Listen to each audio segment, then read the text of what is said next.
Շնորհակալություն, պարոն Ավինյան, իմ հարցը ձեզ է, ես ուզում եմ իմանալ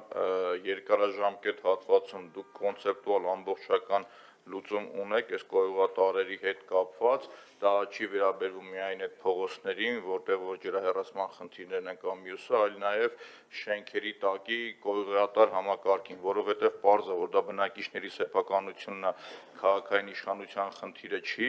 բայց այս պարագայում քաղաքացիների դժգոհությունը, որ գույքարկը շուրջ 4 անգամ բարձրացել է, քաղաքացիների դժգոհությունը, որ այնուամենայնիվ չեք թողում նույն մենք վարձավճար սահմանենք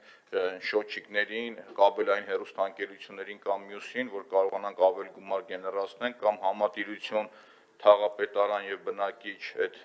եռյակի աշխատանքը արդյունավետ չի, ուզում իմանալ կոնցեպտուալ համակարգված լուծում ունեք, որպեսզի իմանանք, որ օրինակ միջնաժամկետ ծախսերը, որ նայում ենք չկա հատկացված գումարներ, բայց դուք մտածել եք, որ ռազմավարական առումով մոտակա 5 տարիներին ունեք SSS քայլերը ու այդ խնդիրը ընդունենք լուծում կունենա 4 տարի հետո։ Ինչ հետաքրքիր է, դուք ունեք մշակած ռազմավարություն այս խնդիրը, որտեղ շատ լուրջ խնդիր է անկեղծ։ Շնորհակալություն պարոն Մանուկյան, այո ունենք, մենք գույքագրել ենք բոլոր խնդրահարույց հատվածները կոյուղատար համակարգի, այն տեղերը, որտեղ որ մենք ունենք հիմնանորոգման կարիք եւ ունենք կարիք նորը կառուցելու։ Մոտավորապես, եթե չեմ սխալվում, 96 կիլոմետր ունենք նոր կոյուղատար համակարգ կառուցելու եւ 70 եւ ավելի կիլոմետր ունենք հիմնանորոգման համար, բայց պարոն Արեյանը երևի ինձ թվերում միգուցե մի քիչ ավելի ուղղի։ Այո, 93 կիլոմետրը չկոյուղացված թաղամասերի երկարությունն է, 73 կիլոմետրը խնդրահարույց առաջնահերթ բազմաբնակարան շենքերի բակային տարածքների կոյուղիներն են։ Շնորհակալ եմ, պարոն Արեյան, այսինքն մեր գույքագրած այս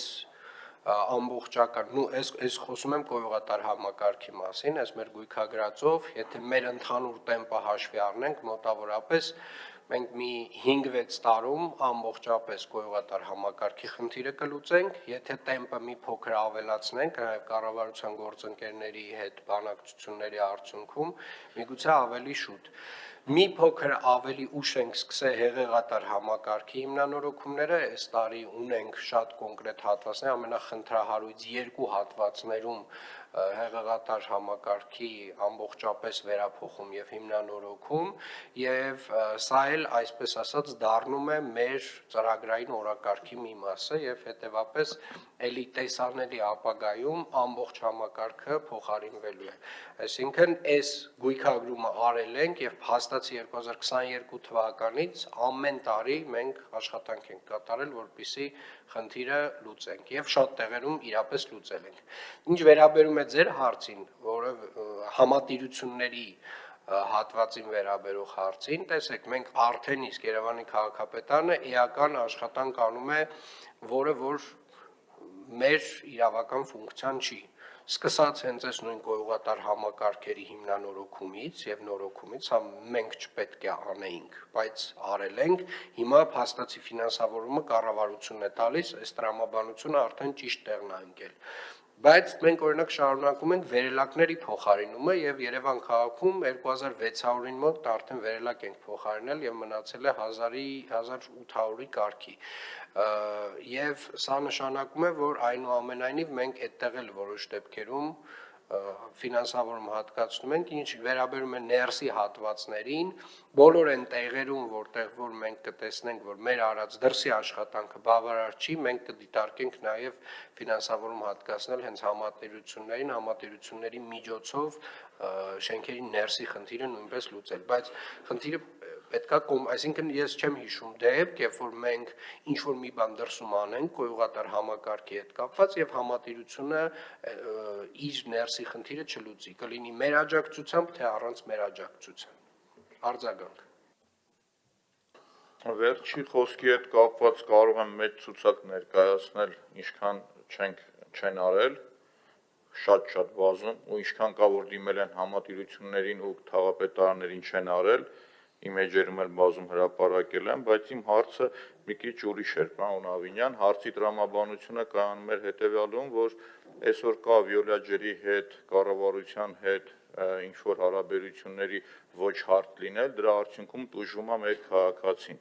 Կա շենքի տակի կոյուղատար համակարգի լուրջ խնդրեմ, որը massայական ընդհանուր շենքը կդառնա վթարային,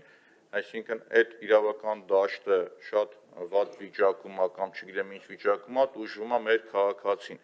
Իմ հարցը հետևյալն է, որպես քաղաքապետ այս խնդիրը տեսնելով վերջը մեր քաղաքացիներն են, ինչ քայլեր է ձեռնարկում, կոնցեպտուալ լուծումը մենակ խնդիրների գույքագրելը չի, այլ նաև խնդիրների լուծում տալն է։ Այսինքն կառավարությունը եթե տեսնում է վիոլա ջրի հետ չի անում վիոլա ջրի իր պարտականությունը, որը շատ ենք հանդիպում, սկսած որ փոսերը փորում է մոռանում է շուտ լցնի ասֆալտը, վերջացած օրինակ իր ներդրումային պարտականություններից տուժում է քաղաքացին խնդրի լուծման հետ կապված էր իմ հարցը, որ հասկանանք ոնց արվի, որ քաղաքացու հարցը լուծվի, կամ ընդունենք այդ նույն կոյուղատար համակարգը, որ կա, պարոն Ավինյան, լույսեր թաղամասը, տենց ասեմ, պատկերացրեցիք, որ թաղամասի հետ նկատի ունեմ, կոյուղատար համակարգ չկա, շինթույլտվությունը տվել եք։ Այսինքն այդ մարդկանց մի զգալի հատվածը, շենքերի զգալի հատվածը, կոյուղատար համակարգը պետք է գնա կպնի Մոնթե Մելքոնյանին։ Այդ շենքերի չաթերում գրում են այսօր մի քիչ չափավոր օգտվեք սանհանգույցներից, հասկանում եք։ Այդ 21-րդ դարում անընդունել է։ Իմ ասած որ կոնցեպտուալ համակարգված օրենքով պետք է ամեն ինչը պարզ լինի, մեկը մեկի վրա չգցի, որ գործը ունեցավ երկու տեր, այդ գործը անտեր է ուղղակի։ Իմ հարցը այդ էր, որ քաղաքացու կողքին պետք է լինեն, այդ է ես ասում կոնցեպտուալ լուծումը։